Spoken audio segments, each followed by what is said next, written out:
महाभारत के 18 दिन लंबे भीषण युद्ध के बाद पांडव सभी कौरवों का अंत कर जीत के करीब पहुंच चुके थे। तब अपनी मृत्यु के भय से दुर्योधन कहीं जाकर छुप गया। तब पांडवों ने उसे वहां से ढूंढ निकाला और अपना वचन निभाने के लिए भीम ने उसके साथ युद्ध किया। लेकिन भीम दुर्योधन को हरा नहीं पा रहे थे और तब श्री कृष्ण ने उन्हें दुर्योधन की जांघ पर वार करने का इशारा किया। भीम ने अपनी पूरी ताकत के साथ दुर्योधन की जांघ पर वार किया और दुर्योधन वहीं गिर पड़ा। कई लोग मानते हैं कि यहीं पर महाभारत के युद्ध का अंत हुआ, जिसके बाद पांडवों ने 36 साल हस्तिनापुर पर राज किया। आखिर में पांडव और श्री कृष्ण धरती को छोड़ गए और कलयुग की शुरुआत हुई। लेकिन ये कहानी इतनी सीधी नहीं थी।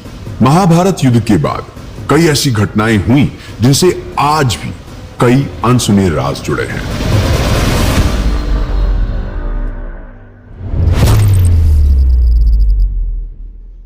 तुम मृत्यु को तरसोगे दुर्योधन। इस एक श्राप के कारण अपनी जांघ पर हुए उस खतरनाक वार के बाद भी दुर्योधन की मृत्यु नहीं हुई थी। वो वहीं उस रणभूमि पर पड़ा दर्द से तड़प रहा था। कुछ देर बाद पांडव लौट गए। तब उसे ढूंढते हुए अश्वत्थामा वहां पहुंचा। अपने मित्र दुर्योधन को इस हालत में देखकर अश्वत्थामा क्रोध से भर गया और गुस्से से भरकर उसने प्रतिज्ञा ली, मैं पांडवों का अंत कर दूंगा।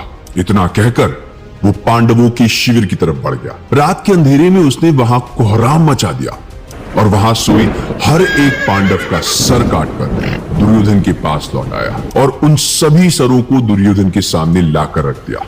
मैंने पांडवों को मार दिया, मैंने पांडवों को मार दिया, उसने गर्व से कहा। जैसे ही दुर्योधन ने उन सरों की ओर देखा, उसका पूरा शरीर कांप उठा। ये सर 5 पांडवों के नहीं बल्कि उनके 5 पुत्रों के थे। मेरी मृत्यु का कारण भीम नहीं, तुम हो अश्वत्थामा। इन शब्दों के साथ दुर्योधन ने अपनी अंतिम सांस ली। दुर्योधन की मृत्यु होते ही संजय की दिव्य दृष्टि चली गई। सूरज ढला और 18 दिन लंबा ये युद्ध समाप्त हो गया। कहते हैं धर्म के लिए महाभारत लड़ने के बाद भी पांडवों को स्वर्ग प्राप्त नहीं हुआ। लेकिन ऐसा कैसे हो सकता है?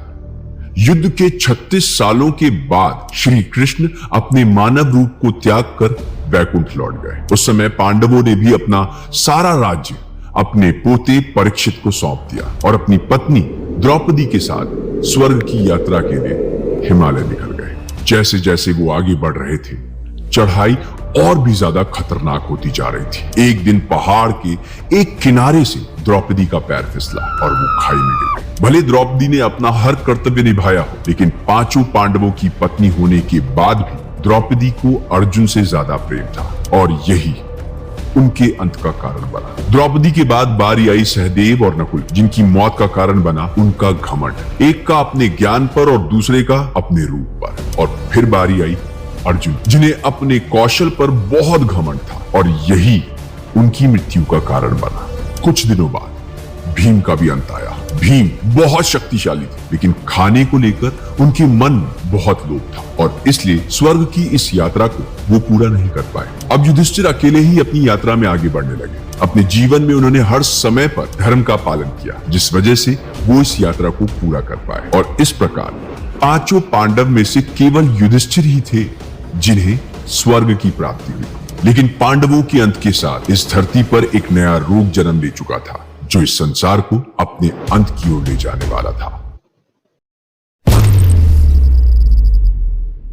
पांडवों के बाद हस्तिनापुर पर उनके पोते परीक्षित का राज शुरू हो चुका था। माना जाता है कि ऐसी भविष्यवाणी हुई थी कि श्री कृष्ण की अवतार समाप्ति के बाद कलयुग की शुरुआत होगी, जिस पर कली नाम की राक्षस का राज होगा। कली बहुत समय से धरती पर आकर यहां अपनी जगह बनाने की कोशिश में था और तभी उसका सामना हुआ परीक्षित से। परीक्षित एक महान राजा थे। एक बार वो अपनी सेना के साथ प्रजा का हाल जानने के लिए निकले, लेकिन रास्ते में उन्होंने एक बहुत ही खतरनाक दृश्य देखा, जहां एक आदमी एक गाय और एक बैल को डंडे से बुरी तरह पीट रहा था। महाराज परीक्षित ने देखा कि वो बैल केवल एक टांग पर खड़ा है, क्योंकि उसकी बाकी टांगे वो आदमी पहले ही तोड़ चुका था। ये बैल प्रतीक था धर्म का, जिसकी 4 टांगे तपस्या, साफ सफाई, दया और सच्चाई को दर्शाती थी। उसकी 3 टांगों को तोड़कर कली धर्म के 3 प्रतीकों पर विजय पा चुका था और अब केवल सच्चाई ही बाकी रह गई थी। जिस गाय को वो पीट रहा था वो प्रतीक थी भूमि देवी, जो कि भगवान कृष्ण के संसार से चले जाने के बाद पाप के बोझ से परेशान थी। परीक्षित समझ गए कि वो आदमी और कोई नहीं बल्कि कली असुर है, जो धर्म और पृथ्वी को मारकर पृथ्वी पर अपने अंधेरे के राज को फैलाने की कोशिश कर रहा है। परीक्षित ने अपनी तलवार उठाई और कली को मारने के लिए आगे बढ़े। ये देखते ही कली असुर उनके पैरों में गिर पड़ा। परीक्षित उसके बुरे इरादों को पूरी तरह जानते थे। उन्होंने उसे वहां से चले जाने को कहा, लेकिन कली असुर भी बहुत चालाक। वो परीक्षित के पैरों में गिर पड़ा और गिड़गिड़ाने लगा, मुझे बस यहाँ रहने की थोड़ी सी जगह दे दीजिए। तब बहुत सोचने के बाद परीक्षित ने उसे 5 जगहों पर रहने की अनुमति दे दी। जुआ, शराब, असभ्यता, हत्या और सोना। जहां भी ये चीजें होंगी कली सिर्फ वहीं रह सकता था। परीक्षित ने सोचा कि इस तरह दुनिया कली के प्रकोप से बच जाएगी, लेकिन कली धरती पर राज करने आया था, हर तरफ बुराई और अंधकार फैलाने आया था। जब परीक्षित ने उसे इन 5 जगहों पर रुकने की आज्ञा दी, शायद वो नहीं जानते थे कि धीरे धीरे इन्हीं 5 चीजों से कली अपना प्रभाव बढ़ाएगा। उसने धरती पर अपने पैर फैलाने शुरू कर दिए और यहीं से आरंभ हुआ कलयुग का।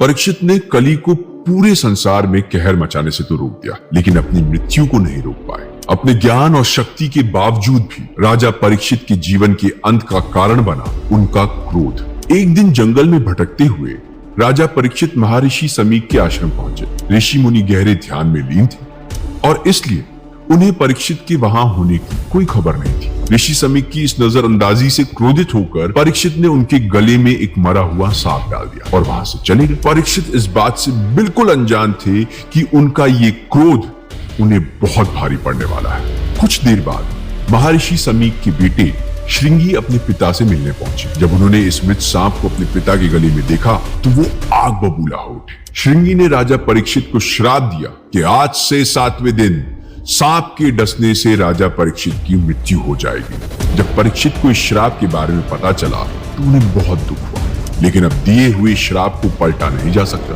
परीक्षित ने अपने भाग्य को स्वीकार किया।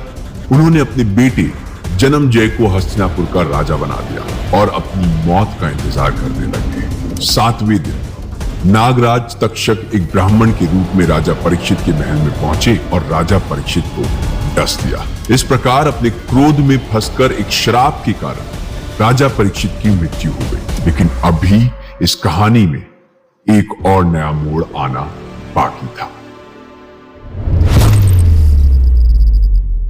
जन्मजय ने अपने पिता परीक्षित की मृत्यु के बाद हस्तिनापुर का सिंहासन संभाला। जन्मजय अपने पिता की मृत्यु का कारण जानते थे। उनके अंदर बदले की आग भड़क चुकी थी और इसलिए उन्होंने ठान लिया था कि नागराज तक्षक के साथ साथ पूरे नागवंश को खत्म कर देंगे। अपने इस इरादे को सच करने के लिए जन्मजय ने एक सर्प सत्र का आयोजन किया, एक ऐसा यज्ञ जिससे इस संसार में जितने भी नाग थे वो सब नष्ट हो सकते थे। उस समय एक विद्वान ऋषि आस्तिक मुनि ने जन्मजय को बताया कि इस यज्ञ से सभी नागों का विनाश इस संसार का संतुलन बिगाड़ सकता था। आखिर में ऋषि मुनि की बात को मानकर जन्मजय ने यज्ञ को रोक दिया और नागराज तक्षक की भी जान बख्श दी। ये दिन श्रावण के महीने में शुक्ल पक्ष की पंचमी का था, जिसे आज हम नाग पंचमी के रूप में मनाते हैं। महाभारत के युद्ध ने बहुत कुछ बदल दिया था, पर उसके बाद हुई घटनाएं भी उतनी ही महत्वपूर्ण थी, क्योंकि आज